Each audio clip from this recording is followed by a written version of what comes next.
When the British colonisation of the New World, or America, was taking place, the Freemasons were among the first over.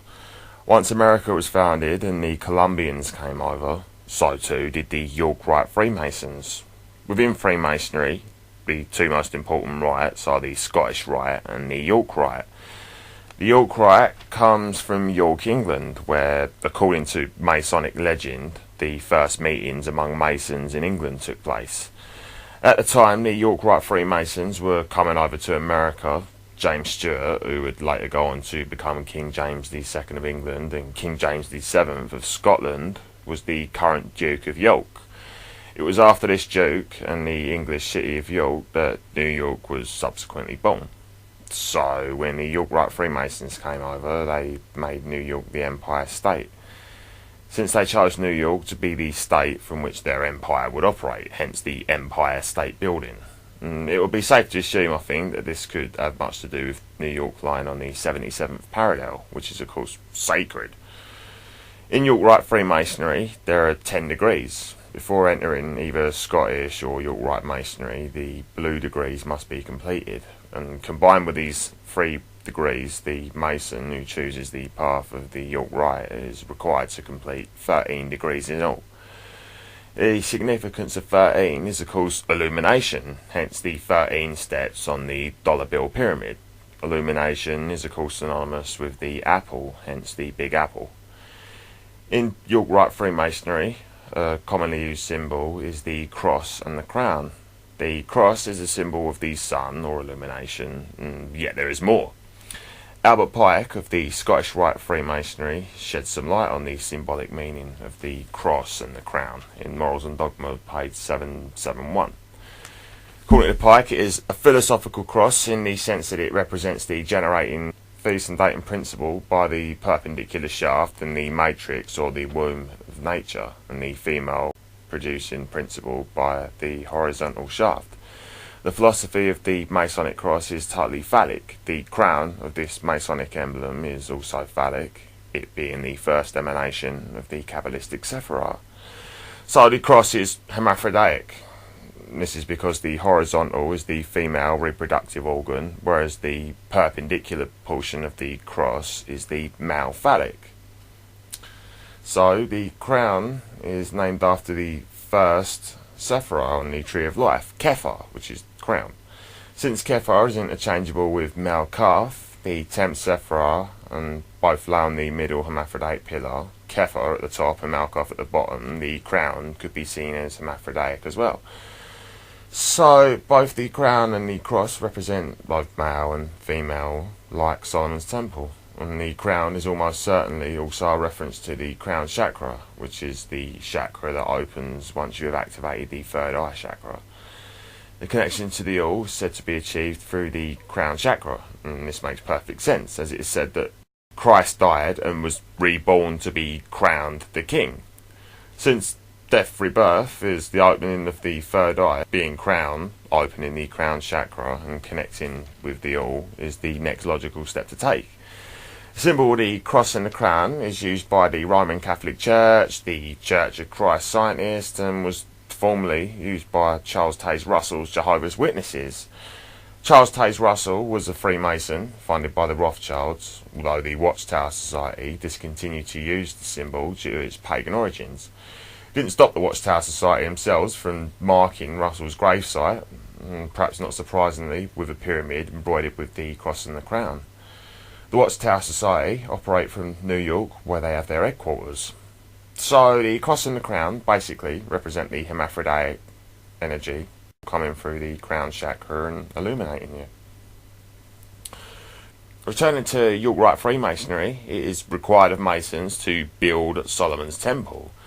This process is completed in what they refer to as the most excellent master degree. Obviously, this doesn't refer to the actual building of a temple. In the New Testament, Paul taught that you are the temple of God.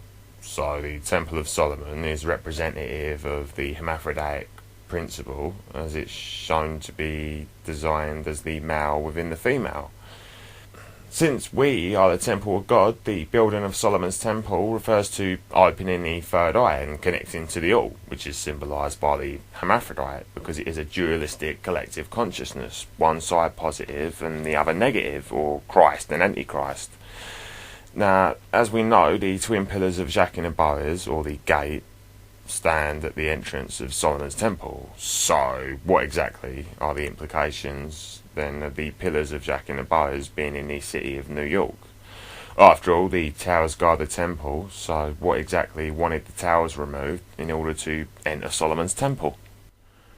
Just a quick note before we discern who or what wanted the towers removed. To further solidify the fact that New York is the operating ground of the Illuminati and obviously of great significance to him, George Washington himself once wrote of insidious foes operating out of New York, sowing seeds of discord and separation between the civil and military powers of the continent, plotting the ruin of America. So there you have it. George Washington himself spoke of insidious foes operating from New York. Now, before we press on, we need to be 100% certain as to what Solomon's temple actually is. So, for anyone who's still in the dark on this, we are the temple, and I want to make that abundantly clear. Solomon's temple is the middle pillar, which isn't so much a pillar as it is polarity between the two opposites. In other words, balance on a spiritual level within the human being is how Solomon's temple is built. This activates the Kundalini serpent, or energy, which travels up the spine, activating the 7 chakras, or Jacob's ladder, which then collapse into one and open the third eye, connecting you through the crown chakra to the all. So, who wanted the towers that guard Solomon's temple removed? Well, according to the New Testament, Solomon's temple is to be rebuilt for the Antichrist, who will rule from the temple. According to Daniel 9:27, the Antichrist will set itself up in a wing or the pinnacle of the temple. Okay, so backing up a little, we know that the Antichrist is one half of our dualistic collective consciousness, and it is we who are the temple of this consciousness. So naturally, this leads me to the conclusion that the Antichrist will manifest through us. We become one with it, so to speak. Although it's my contention that this can only happen if you are on a low vibratory level, which is a certain kind of balance, and by low I mean negative. How will the Antichrist consciousness bring people into its course? Well, we can find some clues in the Islamic holy book Hadith. It is said that the Dajjal, or Antichrist, will have his right eye damaged, but his left eye will be working because knowledge acquired through the right eye can be nuri, which means pertaining to light, whereas knowledge acquired through the left eye are nari, which means pertaining to fire. So, in layman's terms, right eye good, left eye bad. Continuing, his right eye will be punctured and his left eye will be raised to his forehead and will be sparkling like a star. Only the believers will be able to read the words kufur, which means disbelief, inscribed in bold letters on his forehead. Well, since it states that his left eye would be raised to his forehead, I would say it's safe to assume that this refers to the third eye, or pineal gland. As far as there being knowledge of light in the right eye and knowledge of fire in the left, I would assert that this pertains to which path you take when opening the third eye. Right hand path leads to Christ consciousness and the left hand path leads to Antichrist consciousness. Since the building of Solomon's temple refers to opening the third eye, then the path, be it left or right, that you choose will determine whether it will be Christ or Antichrist that dwell in Solomon's temple, which is us. What further solidifies this is the fact that the word knowledge is being used for what is received through either the right or the left eye, and knowledge is of course interchangeable with Thoth, Iowas and the forbidden fruit. And let's not forget Jesus, all of which are symbols for the vortex or conduit or gateway between us and the collective consciousness. As we know, the Bavarian Illuminati was founded on May 1st, 1776 by Jesuit Adam Weishaupt. Not only is May 1st or May Day a communist holiday, it is also a pagan holiday called Beltane. As far as Weishaupt is concerned, his primary goal was to bring humanity into the state of higher consciousness that he identified with the Garden of Eden, or illumination. He also believed that committing acts of violence to achieve this goal was a virtue, and according to Weishaupt, the end justifies the means. Weishaupt's Illuminati hold to the Luciferian belief that the serpent in the Garden of Eden was essentially a friend to humanity, whereas Jehovah and monotheistic religion in general are the enemy. Not only this, but he advocated posing under the guise of religions, in particular Christianity, to promote fundamentalist versions of these religions as a way of destroying the very religions from within. Keeping all this in mind, let's look at the Bushes briefly.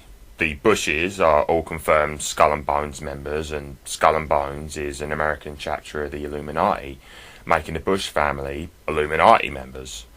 The Illuminati advocate posing under the guise of Christianity while secretly working to destroy it. Again, the Bushes have definitely done this.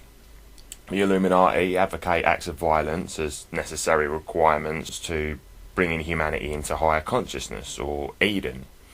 9/11 was exactly this, so the Bushes check out for every category: Illuminati members, fake fundamentalist Christians, and involved in 9/11, which was used to alter our state of consciousness to that of the Eden state, which is exactly what Weishaupt and his Rothschild founders called for. This Garden of Eden state of consciousness is in reality oneness with the Antichrist consciousness, but typically they prefer not to mention that little tidbit of information. But then what really should be expected from a man like Weishaupt, who decided that bureaucracy would be one of the prime objectives of achieving this goal. The building set to replace the Twin Towers, originally named the Freedom Tower, will now be named the One World Trade Center. Since 9/11 means to skip duality, symbolised by the Twin Towers, to oneness, the One World Trade Center is certainly an appropriate name. The One World Trade Center is said to be a giant phallic-shaped building, and the phallic is a symbol of male energy, and was often used to represent the sun god in ancient Egypt, so illumination. Since the Twin Towers were both four-sided and look like this from the top, it is of course only natural that when the two, duality, become one, they look like this, the octagon. The base of One World Trade Center is a cube, and the body of the tower is itself an elongated square antiprism. The One World Trade Center will stand at exactly 1776 feet tall, founding year of the Illuminati. Many will argue that this is simply because 1776 is the year America was founded, but as far as I'm concerned, this has a lot more to do with illumination than the founding date, which incidentally was 7/4, Isis on her cube. So we have the Illuminati signature of 1776, and what is even more of a confirmation is the fact that originally a beacon of light designed to emulate that of the Statue of Liberty was to be placed on top of the tower. The torch held by the Statue of Liberty, or Isis, is of course the torch of illumination, so the Illuminati signature is on the One World Trade Center in many a way. And although they didn't end up going through with the torch of illumination plan, the fact that they were going to speaks wonders. So now the gate is falling. Jack and the Boers have gone from duality to oneness, or, in layman's terms, the middle pillar, which is Solomon's temple, has been built. The two have become one.